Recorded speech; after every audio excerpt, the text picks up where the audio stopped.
Webinaire Manager la Gen Z, comment les entreprises doivent-elles s'y prendre?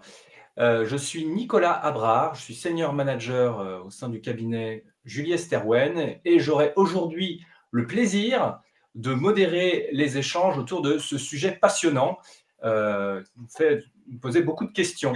Alors, quand on parle de génération Z, pour vous donner quelques repères temporels, ou Gen Z, on parle des personnes qui sont nées entre 1995 et 2010. Ce sont des personnes qui sont nées avec un smartphone en poche, qui ont toujours entendu parler du dérèglement climatique, qui ont accédé toujours plus nombreuses à l'enseignement supérieur, alors que la dynamique économique en France subissait à ce moment-là plusieurs freins. Alors cette expérience historique commune, hein, ça a façonné certains rapports à l'autorité, au travail, à l'avenir. Et donc ces personnes, hein, la Gen Z, les voici au seuil de l'entreprise. Et donc les organisations sont ainsi confrontées à de nouveaux enjeux managériaux. Et c'est le sujet qui va nous animer ce matin. Alors peut-être avant de présenter nos experts autour de la table, je vais vous dire quelques mots sur le cabinet Juliet Sterwen, qui est un cabinet français de transformation, stratégie et innovation. C'est une organisation de savoir-faire et d'expertise pour répondre aux enjeux de nos clients, qu'ils soient des acteurs publics ou issus du secteur privé. Et cette fédération d'expertise de savoir-faire s'articule autour de 5 piliers que vous avez ici. 5 grands piliers pour accompagner nos clients. Un pilier autour de l'agilité, où on va parler de gouvernance, de mode de fonctionnement, de coopération. Un pilier business, voilà, où il est question de mener des réflexions stratégiques permanentes et ouvertes, de mettre en place des nouveaux business models qui soient durables, définir des modèles opérationnels qui sont aussi pertinents. Un pilier transition, on va davantage parler ici de transition écologique, des business models vertueux, parler de la transition énergétique, parler aussi des nouvelles réglementations et en tirer profit. Et puis aussi de la diversité et inclusion, ça n'est pas exhaustif, mais ça en fait partie. Un pilier people, où on parle justement des lignes managériales, c'est un sujet qui va être au cœur de nos échanges de ce matin, accompagner les dirigeants, les lignes managériales, les collaborateurs autour des soft skills d'aujourd'hui et de demain, et enfin un pilier digital autour desquels nous avons des échanges autour de nouvelles technologies, de l'intelligence artificielle, des expériences digitales, de la cybersécurité, et j'en passe. Le cabinet Juliet Sterwen, c'est aujourd'hui 650 personnes, avec une activité qui a doublé en 5 ans.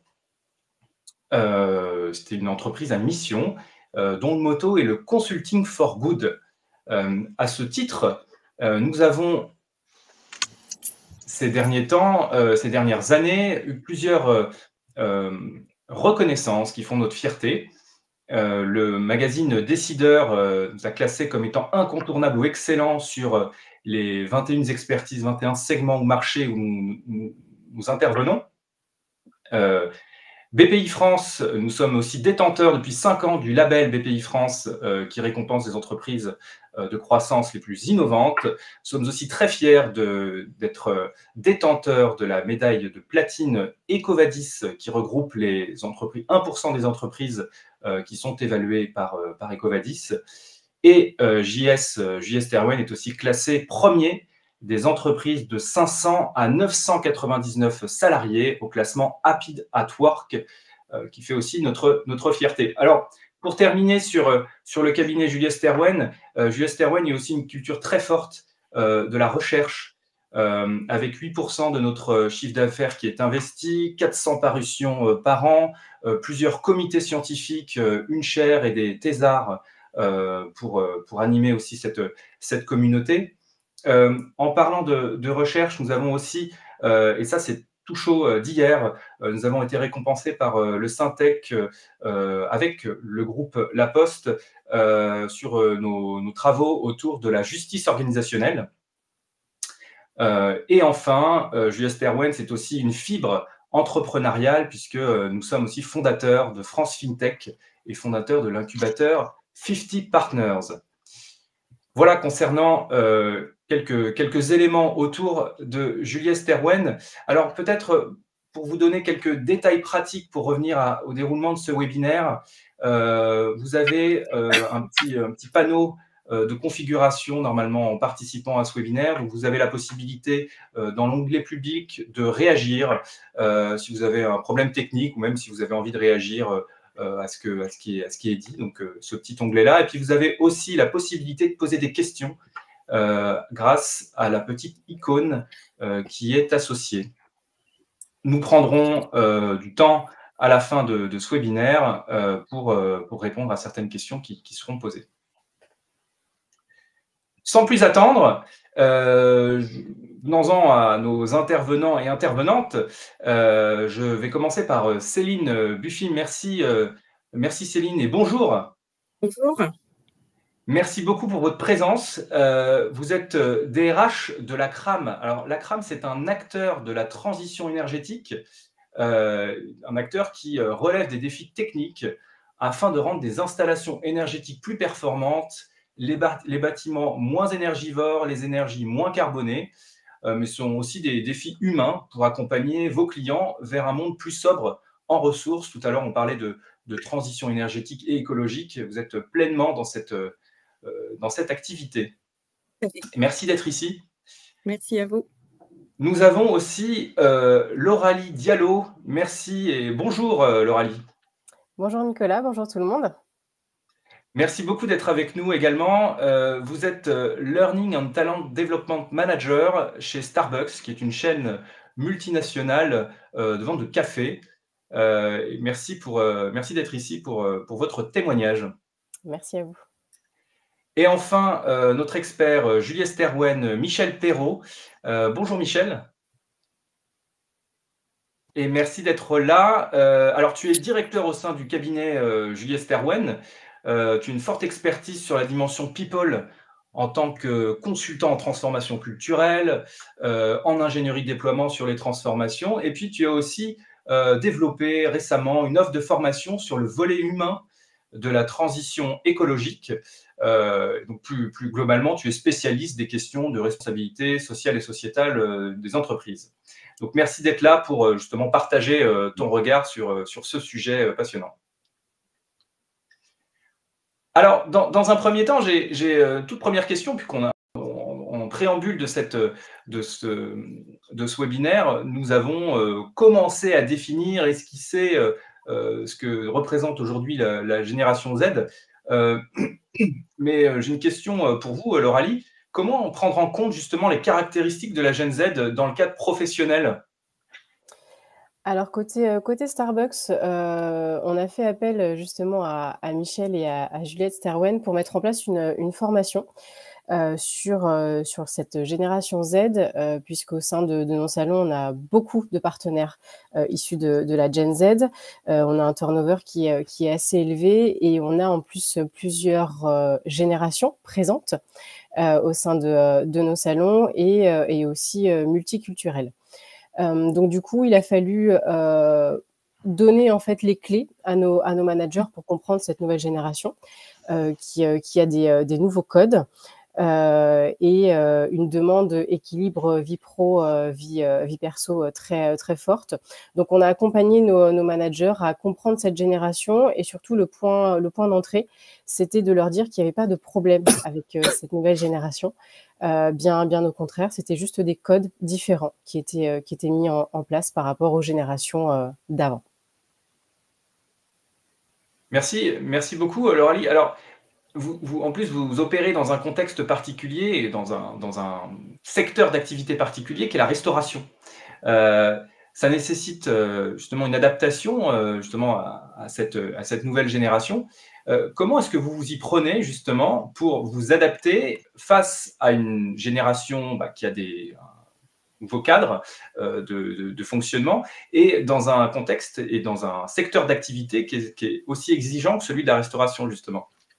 Oui, donc effectivement, un secteur assez exigeant, notamment en termes, par exemple, d'amplitude horaire. puisque lorsque nos partenaires donc, font les ouvertures, c'est 6h45 le matin, ça peut aller jusqu'à fermeture donc 22h sur des week-ends, des jours fériés. Donc là-dessus, on a vraiment mené une réflexion avec l'ensemble des départements, donc les opérations et le service RH, pour vraiment essayer d'adapter en fait la prise en compte de leur nouveau code et de leurs nouvelles demandes, avec notamment donc avoir un week-end disponible par mois pour chaque partenaire, de mettre en place donc des plannings qui sont donnés 4 semaines à l'avance, puisqu'on sait que voilà sur cette génération, on a parfois des demandes, voilà, moi j'ai un concert ce soir, j'ai yoga demain, j'ai un anniversaire dans 2 jours, comment on fait? Donc il a fallu, ça a été très challengeant, parce qu'il a fallu adapter voilà, nos plannings et nos exigences, mais on essaie toujours d'avoir voilà, de trouver cet équilibre entre le contexte professionnel et le contexte personnel qui pour eux est très important, et de vraiment prendre en compte donc le partenaire Gen Z dans sa globalité. Ce n'est pas qu'un partenaire au sein de nos salons, c'est un partenaire, on va dire, à 100%. Donc on essaie d'adapter en fait notre organisation par rapport à leurs nouvelles demandes et à ces nouveaux codes qui sont présents. Merci Lauralie, merci beaucoup. Je me tourne vers toi, Michel. Quand tu écoutes des managers justement de cette Gen Z, tu observes ce qui ressort sur le terrain, de ton point de vue, qu'est-ce qui est marquant de cette génération? Qu'est-ce que tu as pu noter, toi? Le point, je rebondis sur ce qu'évoquait Lauralie, c'est cette globalité. Enfin, un des managers chez Starbucks m'avait dit que c'est des collaborateurs qui nécessitaient d'être managés dans leur entièreté.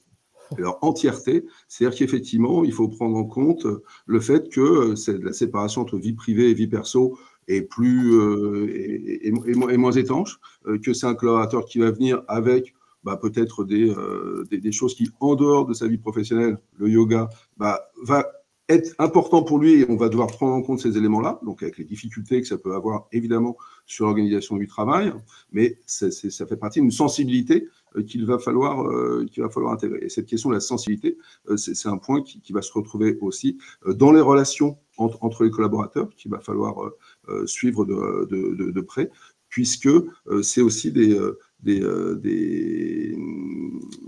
acteurs qui donc on les catégorise de génération Z. Alors, une chose qui est toujours un petit peu difficile, enfin des écueils quand on découpe comme cette génération, puisque là on dit 96, à partir de 96, on rentre dans la génération Z jusqu'à 2010. Bon, c'est une segmentation qui peut sembler un petit peu difficile. Et surtout, ce type de catégorisation entre X, Y et Z, ça met un peu de côté les questions sociales. Parce qu'un jeune de 20 ans qui grandit à Paris dans une famille aisée, évidemment, n'a pas la même histoire que quelqu'un qui vit dans une famille pauvre dans la France périphérique, bien sûr. Mais néanmoins, il y a quand même des choses qui sont particulières par rapport à cette génération, qui fait que ça a façonné un certain état d'esprit. Tout à l'heure, tu parlais du fait qu'effectivement, ils sont nés avec un smartphone dans la poche, et le fait, ça veut dire qu'ils ont toujours été dans une guerre de l'attention. Et avec tous les réseaux sociaux, avec tous les médias qui font qu'ils vont être en connexion permanente, ils vont être sujets de sollicitations très fortes, et ils vont avoir un rapport au monde qui va aussi être nourri par ce type de culture où on va swiper, on va scroller, enfin bref, un certain élément qui va nourrir aussi quelque chose qui, dans leur caractère, c'est ce que pouvaient dire les managers, ce que vous pouvez entendre par ailleurs, c'est notamment un sens du zapping, qui fait que ce sont des jeunes qui souvent vont se lasser assez vite. Donc il va falloir varier les activités, qui ont des envies de progresser assez rapide. Donc il faut aussi voir quelle strate on peut leur donner pour donner une évolution de carrière. Et qui, par rapport à cela, ça nécessite, dans l'organisation du travail, et ça notamment les managers store de Starbucks me parlaient de ce genre de choses. Pour maintenir la motivation, on a besoin de varier plus souvent le type de tâches et d'activités qu'on va donner, ce qui rend aussi plus difficile l'organisation. Enfin bref, ce goût pour la nouveauté, cette sollicitation très forte que les réseaux sociaux, que le numérique a nourri, ça nourrit un certain état d'esprit et qui aujourd'hui nourrit cette sensibilité. Et un des points qui était également important que disaient les managers, c'est que effectivement ce rapport entre vie pro, vie perso, qui est très marqué, les amenait aussi, certains des managers qui, eux, avec 30, 40 ans, à se dire que peut-être que finalement, le rapport qui peut être sacrificiel au travail que pouvaient avoir les générations passées, où effectivement, il y avait beaucoup s'investir, etc., eh bien peut-être que là, ils avaient une vision plus juste dans le rapport qu'on pouvait avoir par rapport à sa vie professionnelle et à maintenir un équilibre, non seulement vie privée, vie perso, mais aussi un équilibre de vie qui soit peut-être plus sain, et en tout cas qui apporte un nouveau regard dans le rapport au travail, dans le rapport à l'autorité et dans le rapport à l'avenir, qui est un sujet sur lequel on va revenir tout à l'heure. Merci Michel. Très intéressant, parce que j'entends un nouveau rapport au monde, donc un besoin de s'adapter de la part des organisations. Et quand on parle d'adaptation, on peut parler de décalage potentiel avec des codes existants. Alors, ça me donne envie de vous poser une question, Céline. De votre côté, dans votre contexte, comment est-ce que vous caractérisez ces décalages et une fois que vous les avez caractérisés, comment est-ce que vous accompagnez la Gen Z, justement? Alors, effectivement, on note des décalages à la fois sur le savoir-être et sur le savoir technique, la compétence technique. Alors, c'est d'autant plus préjudiciable qu'on est dans une entreprise de service dans la transition énergétique ou entreprise de service, ça veut dire qu'on a un relationnel très fort avec les usagers, les clients, et que eh bien, on a certains codes qui semblent basiques, qui ne sont pas forcément respectés, ou la tenue de travail, ça peut poser problème pour les générations Z de l'apporter. Et donc ça, c'est une vraie problématique qu'on n'avait pas forcément auparavant. Et puis, la compétence technique n'est plus celle qu'on avait aussi précédemment, c'est-à-dire que des bacs pro, des BTS qui sortent aujourd'hui sur le marché du travail n'ont plus le même niveau de savoir-faire qu'auparavant. Donc, nous, on s'est dit, c'est une contrainte, comment on va en faire une opportunité? Qu'est-ce qui est important pour nous? On s'est dit, ce qui est le plus important finalement, c'est le soft skills et c'est le savoir-être. Et donc, on va aller chercher des collaborateurs qui nous ressemblent, qui vont avoir le sens du service, la curiosité technique, qui seront peut-être des bricoleurs du dimanche. Et donc, ça nous intéresse parce que nous, nos techniciens, on a envie qu'ils aient envie d'aller se crever la tête, de dépanner des installations, de les régler, de les optimiser. Et la compétence technique, c'est CRAM qui leur apportera. Et on a donc créé une CRAM Academy en changeant complètement de paradigme, c'est-à-dire qu'on ne recrute plus sur CV, on recrute via les techniques de méthode de recrutement par simulation, la MRS avec France Travail, ex-Pôle emploi. Et ensuite, on les met dans un cursus de formation type campus pendant 2 semaines intensives. Et ensuite, ils vont sur le terrain sur des métiers qu'on a redesignés avec nos opérationnels, c'est-à-dire qu'on a retravaillé des emplois beaucoup plus accessibles et pendant 1 an, voire 24 mois, ils sont accompagnés par un technicien référent. On a mis en place tout un système d'évaluation des compétences avec le service RH et les managers pour les aider à monter en compétences progressivement. Donc, voilà, quelque part, on vient suppléer, mais c'est aussi intéressant, c'est que quand ils ont les soft skills qui correspondent bien, je peux vous dire que l'engagement, il est très, très, très important et on a des beaux résultats. Oui, merci Céline. Donc, on parle de la CRAM comme étant reconnue comme étant une bonne école, justement, pour former ces jeunes générations. En termes d'engagement, quand on parle de l'attractivité des employeurs et justement de l'engagement que vont avoir justement ces nouvelles générations quand elles vont travailler dans une organisation, alors, je pose ce sujet-là. En parallèle, on parle souvent, et Michel l'évoquait, on parle souvent de la Gen Z comme une génération qui est plus zappeuse, entre guillemets, en recherche perpétuelle de nouveautés. Est-ce que ça, c'est quelque chose, Céline, que vous avez pu aussi vérifier de votre côté? Oui, tout à fait. Il y a 3 ans, on a observé que 75% de nos démissions concernaient des salariés qui avaient moins de 5 ans d'ancienneté et de tranche d'âge 25-35 ans. Donc, on s'est dit, bon, OK, qu'est-ce qu'on fait de ça? Donc, on a mis en place un observatoire des départs pour comprendre les raisons racines, causes racines de ces départs. Ce qui ressort, il y a 4 grands sujets, en tout cas, qui sont ressortis chez nous. Le niveau de rémunération, la qualité du lien managérial qu'ils pouvaient avoir donc, avec leur manager, l'absence de perspective ou l'insuffisance de perspective professionnelle et le lieu de travail, c'est-à-dire la distance géographique entre leur lieu de travail et leur lieu d'habitation.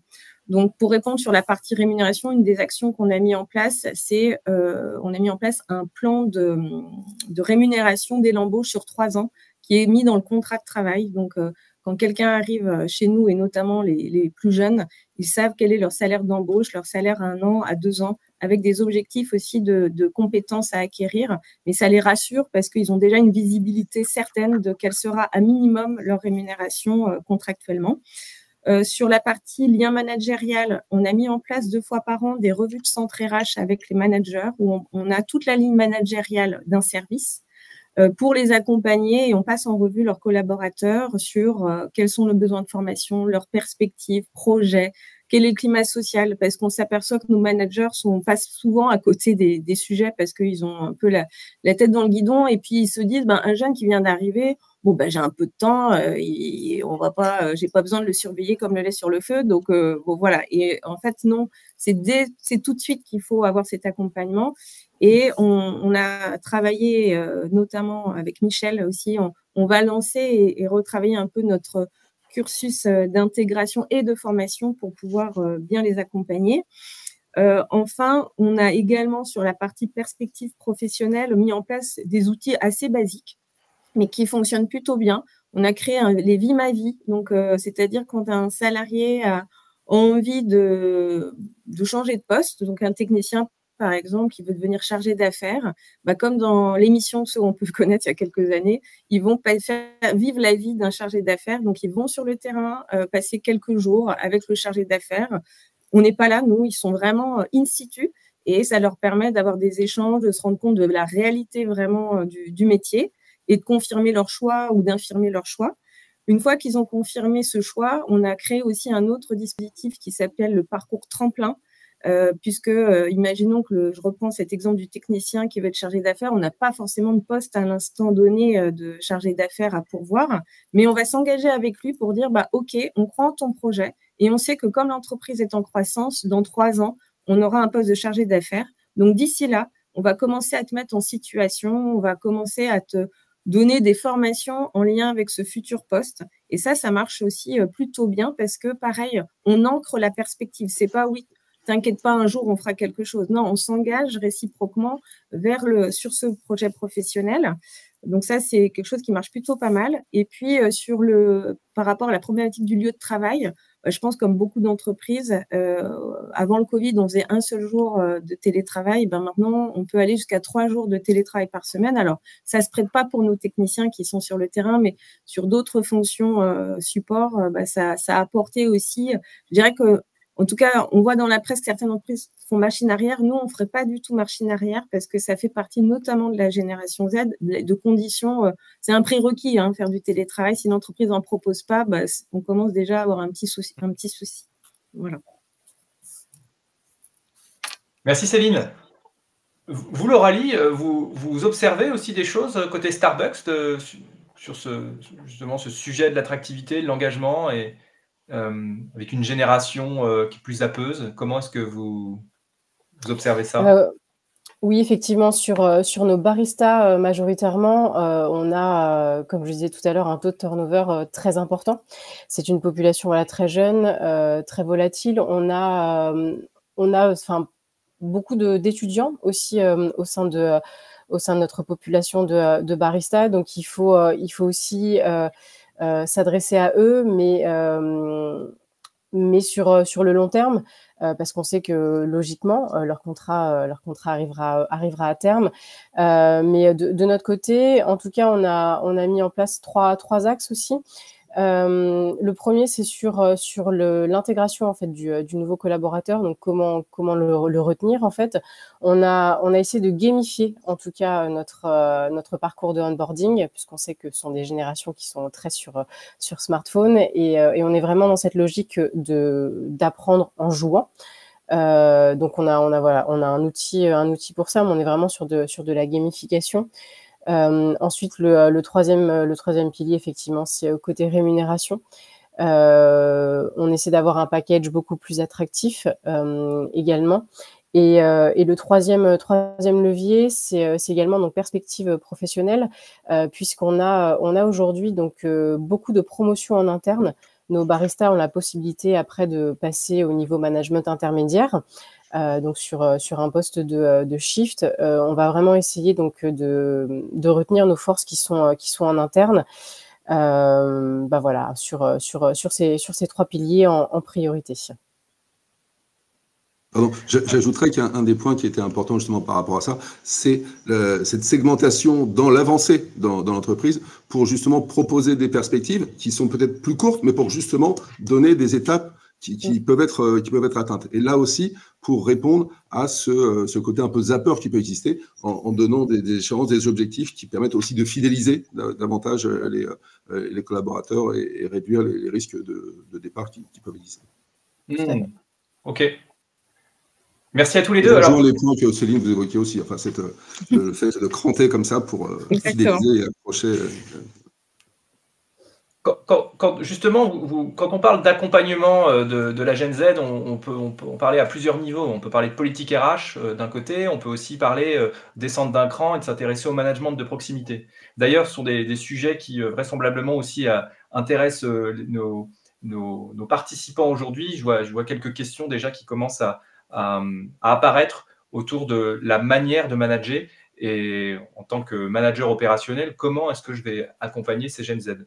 Donc, quelles sont les clés, Lauralie, justement, pour engager durablement ces nouvelles recrues? Mais là, je ne m'adresse plus forcément à la personne qui travaille aux politiques RH, mais plutôt en tant que, justement, en relation interpersonnelle, en tant que manager opérationnel. Est-ce que moi, j'ai des clés pour pouvoir les accompagner, ces Gen Z?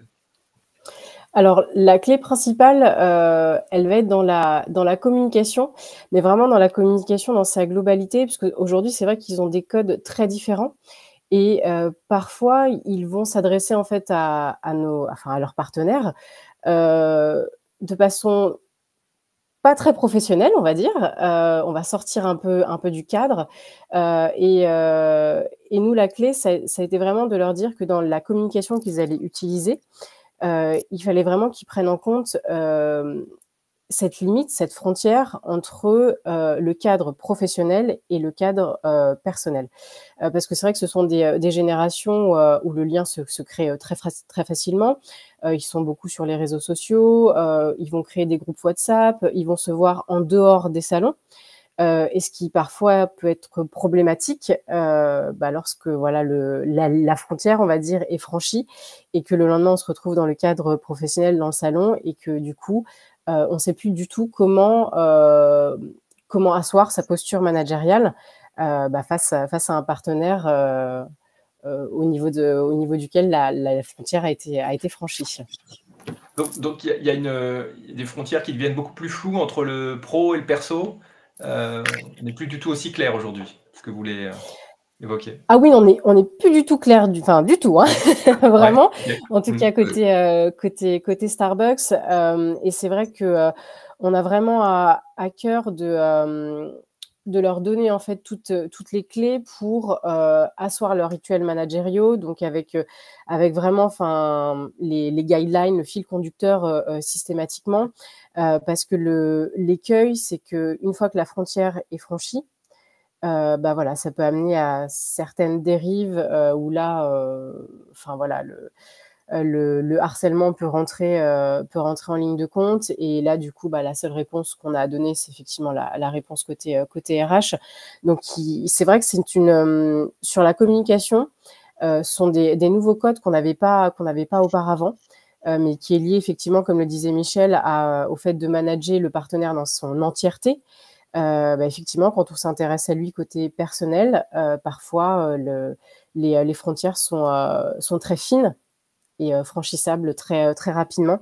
Donc c'est vrai qu'on insiste beaucoup sur la communication, sur les rituels managériaux, les feedbacks voilà, constructifs, mais vraiment la structure est donnée bien en amont. Okay, merci Lauralie. Alors, notre question initiale, c'était celle de l'engagement. Et vous, Céline, toujours du point de vue des managers de proximité, comment est-ce qu'ils adressent la question de l'engagement pour justement accompagner au mieux ces Gen Z, ces managers, de votre côté? Alors, ce qu'on a fait pour accompagner et soutenir nos managers, c'est déjà d'avoir un parcours d'intégration dans l'entreprise.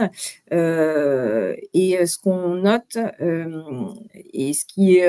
alors, ça concerne la génération Z, mais pas que, c'est que les gens ont besoin de se sentir considérés et ne pas être comme un numéro. Et quand, dans notre parcours d'intégration, au bout d'un an, on fait un bilan d'intégration, ce qui ressort souvent, il y a un effet waouh dans l'entreprise parce qu'on est une entreprise où il y a de la proximité et les gens, c'est vraiment le mot la phrase qui ressort. On n'est pas, il y a de la proximité, on n'est pas considéré comme un numéro.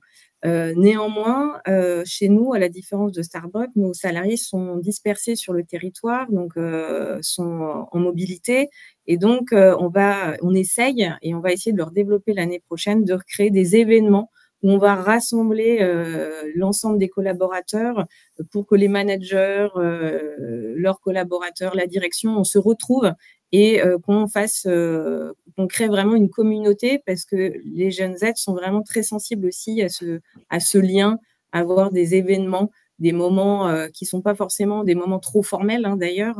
C'est avoir envie de faire équipe et de se retrouver dans des moments un peu festifs et de se dire voilà, je suis chez Cram parce que je m'y sens vraiment bien et que je fais bien partie de cette équipe et que je m'y retrouve.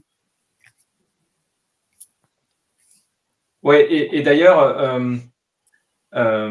vous êtes, j'imagine que vous, alors j'imagine, j'en sais rien, vous allez me le dire, mais est-ce que vous avez aussi des difficultés à segmenter le professionnel du personnel? On parlait à l'instant avec Lauralie justement de ce contexte de restauration qui amène parfois une frontière qui n'existe quasiment pas, qui est extrêmement floue. Est-ce que c'est aussi votre cas dans votre secteur d'activité? Oui, alors après, vous allez réfléchir, ça rebondit sur ce que disait Michel en introduction. Ouais. J'aurais tendance à dire que les quadras et les quinquas, on emmenait le pro dans nos vies perso et que là, les jeunes Z, ils emmènent le perso dans le pro et c'est assez marrant parce qu'on voit vraiment…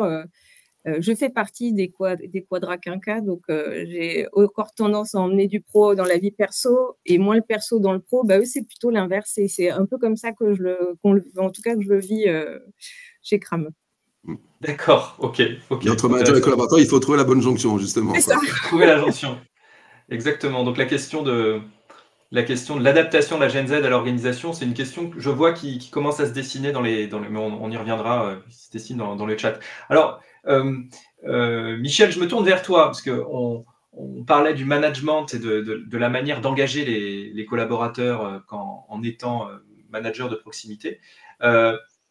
Ça passe par une forme de qualité d'âme pour justement que doivent développer ces managers, mais quelles sont-elles justement pour engager ces jeunes?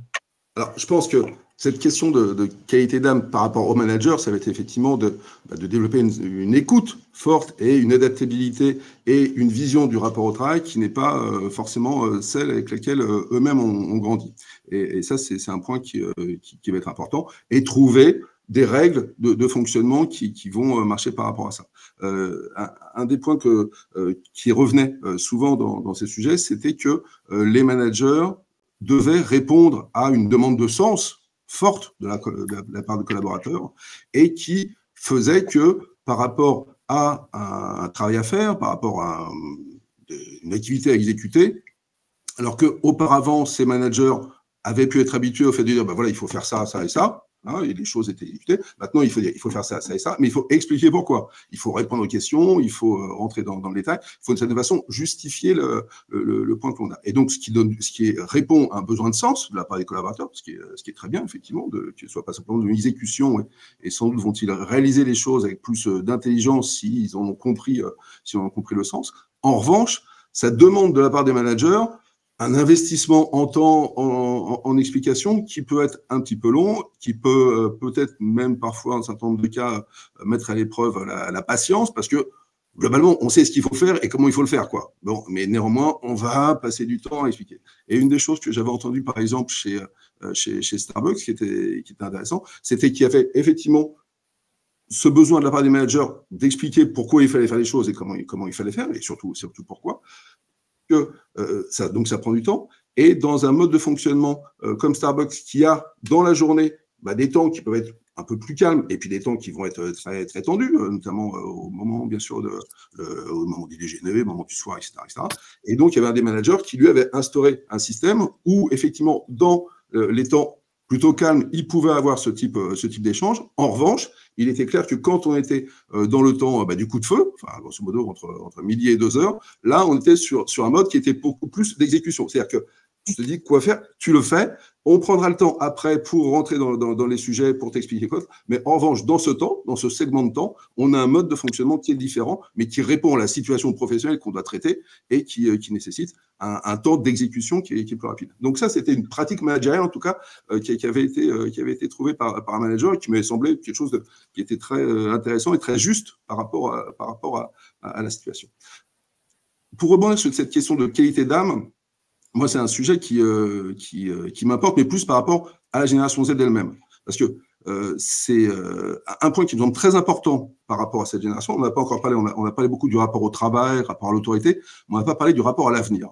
Or, il se trouve que c'est une génération qui a un rendez-vous historique quand même très particulier, dont sans doute elle aurait voulu se passer, mais qui se trouve être là. C'est-à-dire qu'avec les questions des crises écologiques, c'est la génération qui va se trouver à l'avant-scène de crises de plus en plus fréquentes. Le GIEC nous dit que nous sommes dans une décennie cruciale par rapport au réchauffement climatique. C'est-à-dire que c'est là, entre 2020 et 2030, que se décide le niveau d'élévation des températures qu'on aura d'ici 2100.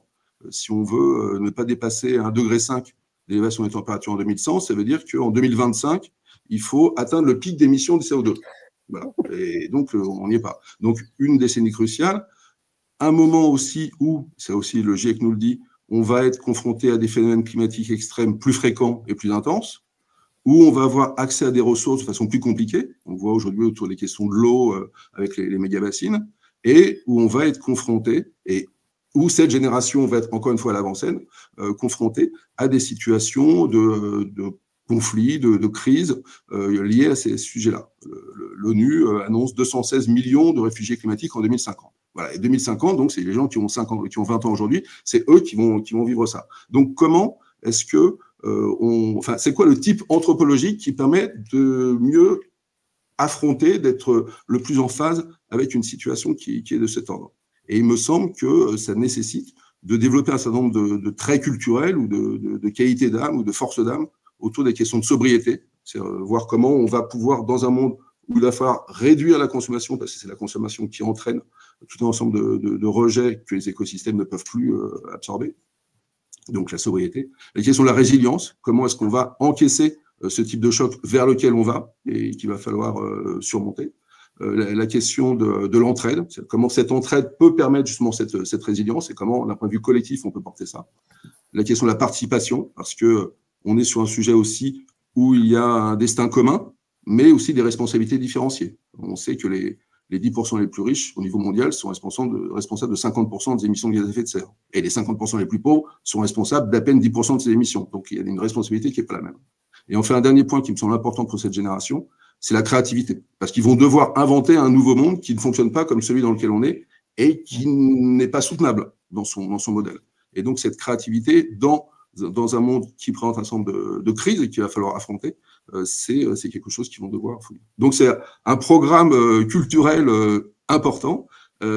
Aujourd'hui, le gouvernement a publié à la fin octobre le plan national d'adaptation au changement climatique, qui est une approche plutôt technique. On va élever des digues par rapport à l'élévation de l'océan, on va végétaliser les villes par rapport aux îlots de chaleur, etc., etc.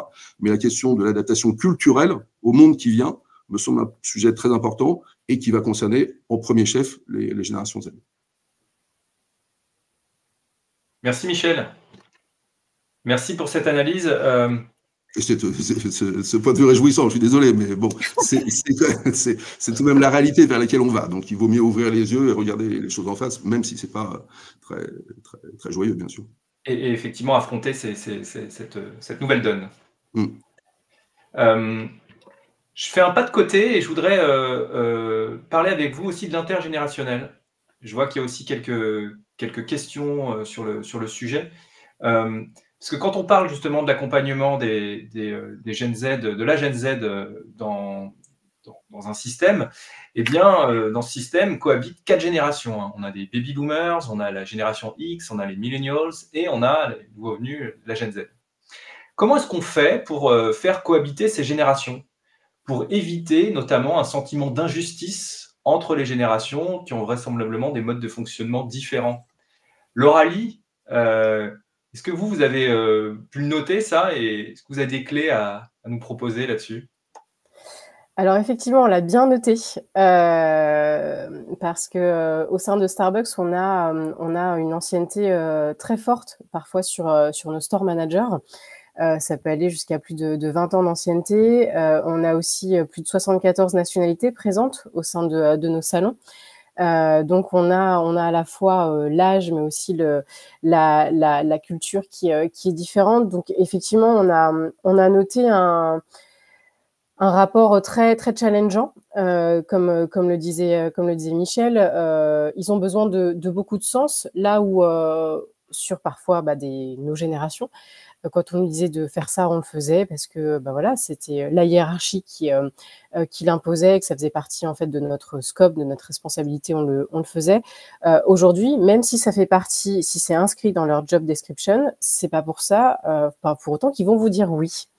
Donc, du coup, on dialogue beaucoup avec nos managers des générations d'avant et aussi nos partenaires de la Gen Z pour essayer d'avoir un terrain d'entente, parce que il faut pas qu'une génération soit lésée par rapport à l'autre. C'est vrai qu'on a une exigence qui est là en termes de respect des standards, des process, un dress code. Donc, ça doit être respecté. Pour autant, nos anciens managers essaient de mettre en place une communication, alors j'aime pas trop ce terme, mais c'est pourtant ça, bienveillante, en tout cas une communication qui va prendre en compte le partenaire dans sa globalité, quitte à prendre effectivement plus de temps, même si parfois voilà, certains vont manquer de patience. Donc au sortir en tout cas de la formation qu'on a mis en place avec Michel, on a noté que 80% en tout cas de nos managers ont vraiment essayé d'adapter leur communication, d'adapter leur management en tout cas situationnel par rapport à cette nouvelle génération. Ils se sont beaucoup remis en cause et l'important c'était vraiment de leur dire qu'il n'y avait aucun problème sur cette nouvelle génération. C'était juste un rapport à la hiérarchie et au travail qui était différent. Et donc, eux ont su trouver en tout cas les clés de communication et de dialogue avec ses partenaires. J'ai encore un petit pourcentage qui est réticent, et ça c'est normal, mais parce qu'ils sont aussi installés dans leurs habitudes et dans leurs rituels managériaux, et pour eux en fait ils n'arrivent pas à sortir de ce cadre et à se dire que moi le travail aujourd'hui je le vois comme ça et ça doit être comme ça que ça doit être fait. Donc sur ces managers-là, il y a un accompagnement en tout cas de la part de nos directeurs régionaux qui est plus important. Et ça prendra du temps et c'est normal, mais vraiment pour nous c'était le dialogue, la communication et se dire qu'il y avait un cadre professionnel sur lequel en tout cas qui était non négociable. On a des standards, on a des process à respecter et c'est comme ça, mais en contrepartie on doit aussi un peu lâcher du lest et essayer de les comprendre et de se mettre un peu aussi à leur place. Merci Lauralie. Alors, cette question d'injustice d'une génération vers une autre, hein, je trouve, l'intergénérationnel est crucial. Céline, de votre côté, comment est-ce que c'est vécu à la CRAM? Alors, ce qu'on a essayé de faire, c'est surtout de ne pas monter les générations les unes contre les autres, mais au contraire, qu'elles se comprennent davantage. Et donc, on a organisé, nous, un grand séminaire il y a 2 ans. On a fait intervenir un spécialiste des générations, de la génération Z, mais pas que Z, justement, on va dire les X, Y, Z, pour, d'une manière assez ludique, expliquer qu'est-ce que chaque génération avait un peu comme typologie de comportement, d'attitude, de réexpliquer aussi les contextes historiques qu'ils avaient, qu'ils partageaient ou qu'ils allaient partager. Mais c'était assez sympa puisque le soir, donc on avait réuni tous nos managers et on a suivi cette conférence d'un dîner. Et c'était marrant, moi je passais d'une table à une autre de voir que chacun s'envoyait des petites jokes sur les travers de chaque génération. Mais ça a au moins permis de sensibiliser que oui, ils n'étaient pas pareils, mais qu'ils avaient aussi vachement de complémentarité et que ça a permis d'éviter de dire, de tomber dans des clichés et que chacun s'approprie du fait que on a tous en fait une vision du monde et que c'est important de faire un pas de côté, de comprendre que l'autre fonctionne différemment. Donc déjà, on a créé ces sensibilisations, ça a été plutôt très intéressant. Là, on va travailler justement à étoffer notre parcours managérial qui est vraiment trop basique et qui ne tient pas assez compte justement de ces nouvelles générations dans l'approche managériale. Je pense qu'effectivement, mais on le voit aussi dans la fonction ressources humaines. Auparavant, c'était des militaires qui étaient des RH. En gros, la culture du galon, le manager, c'est pareil. La culture du galon, c'est terminé. Donc, si le manager, il n'est pas un peu coach, un peu mentor et qui donne pas du sens au travail et qu'il est juste dans respecte ce que je te dis, ça ne va pas fonctionner du tout et on n'en est plus là. Et donc, il faut, par contre, ça se décrète pas et il faut qu'on accompagne nos managers à changer de posture. Et je partage ce que dit Laura. C'est vraiment un accompagnement que le service RH doit mettre en place pour ne pas dire au manager débrouille-toi. Et nous, ce qu'on a mis en place qui marche très, très bien, on a mis en place du tutorat professionnel où ce sont des anciens techniciens qui, en fin de carrière notamment, ont vraiment envie de partager leur savoir. Et donc, on les met en duo sur des temps donnés par rapport à des collaborateurs plus jeunes qui ont des difficultés techniques. Et là, ils vont sur le terrain ensemble, seuls, sur les installations du jeune. Et il y a un savoir et il y a une transmission qui se fait technique, mais aussi sur l'ancien va lui expliquer un peu les trucs et astuces. Ils vont déjeuner ensemble et le plus jeune va lui expliquer comment utiliser plus facilement son smartphone puisqu'on a plein de comptes rendus, plein de reporting, etc. Et sincèrement, on en a même fait une vidéo chez nous pour la partager et c'est vraiment bluffant en fait d'enrichissement réciproque en fait. Donc voilà nous ce qu'on fait. Merci Céline, merci pour ce témoignage. Ça montre que les générations avec comment dire, des visions du monde différentes peuvent s'apporter aussi entre elles. Et donc, on peut faire de ces différences une force justement pour le collectif. Donc là, je trouve que en tout cas, vous le relatez de manière très concrète. Donc, merci pour ça. Par rapport à ce que vous venez de dire, et je rebondis sur le constat que faisait Michel juste avant. Céline, vous venez d'amener un message très positif sur la manière justement de fonctionner en intergénérationnel, ce qui amène aussi beaucoup de cohésion et de force pour le collectif, ce qui est très positif. Michel, juste avant, tu faisais un constat qui était qui est peut-être un petit peu lourd à assumer, mais en tout cas qu'il faut affronter. Donc, il ne peut pas le contourner. Donc, on doit affronter ce constat et cette nouvelle donne. Donc, on a un enjeu autour des organisations, des entreprises, c'est de proposer un futur souhaitable, un avenir qui soit désirable, mais en même temps qui soit crédible. Ce serait quoi cet avenir, selon toi, Michel, justement ? En général, comme ça bon.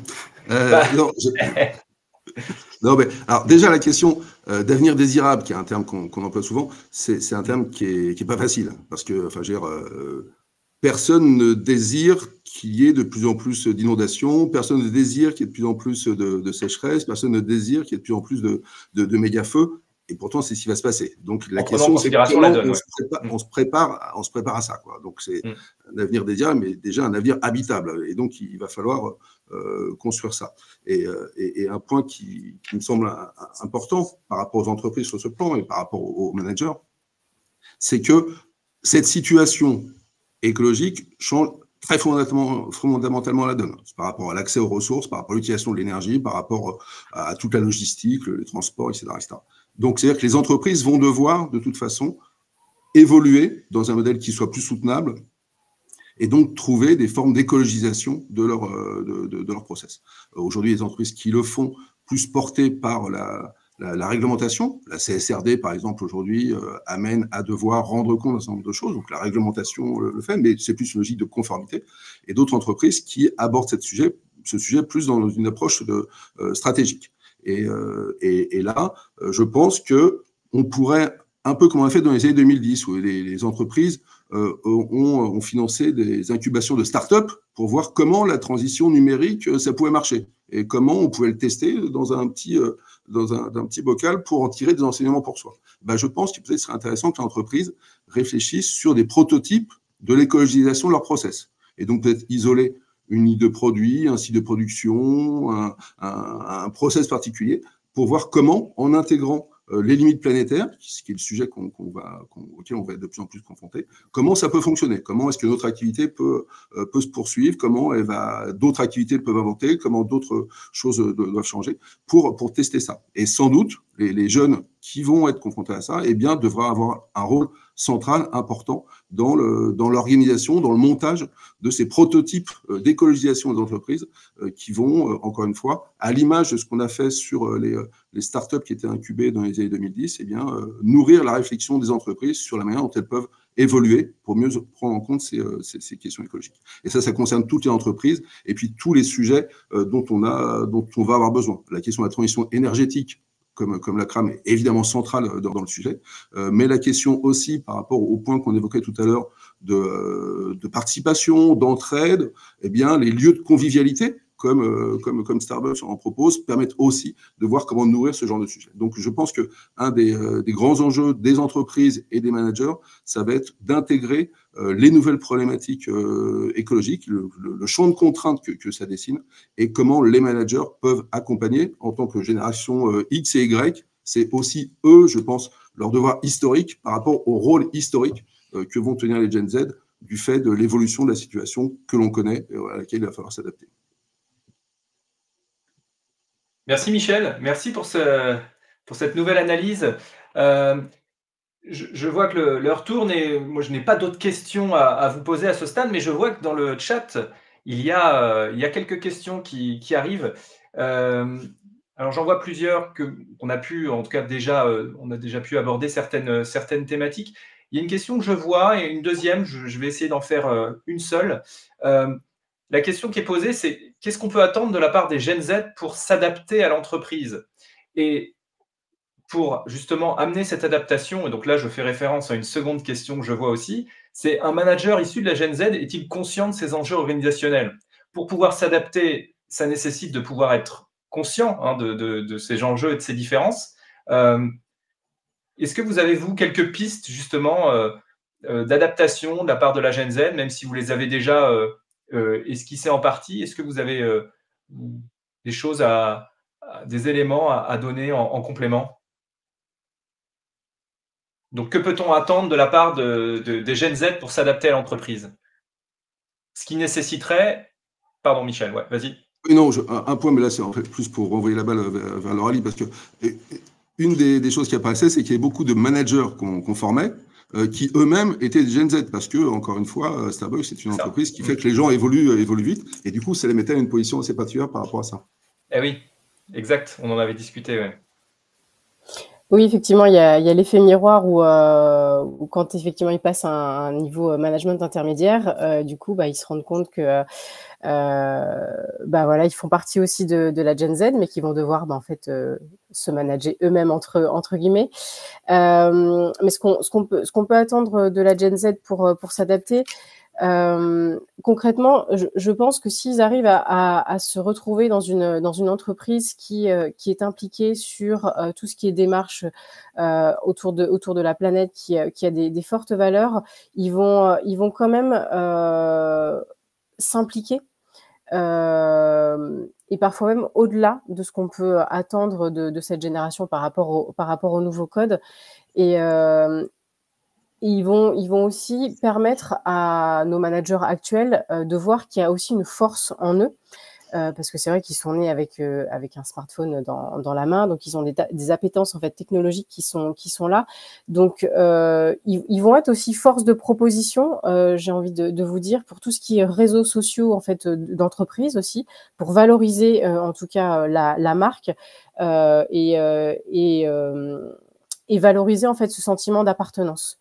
Donc effectivement, quand ça fonctionne bien, ben il y a quelque chose, une espèce de magie qui s'opère et du coup ils vont s'adapter et ils vont aller au-delà et parfois quand la frontière en fait, ce qu'on disait tout à l'heure entre vie pro vie perso est très fine, et ben parfois ça a un petit côté aussi positif, en tout cas quand ils le valorisent sur les réseaux sociaux et qui portent les valeurs de la marque en dehors du cadre professionnel.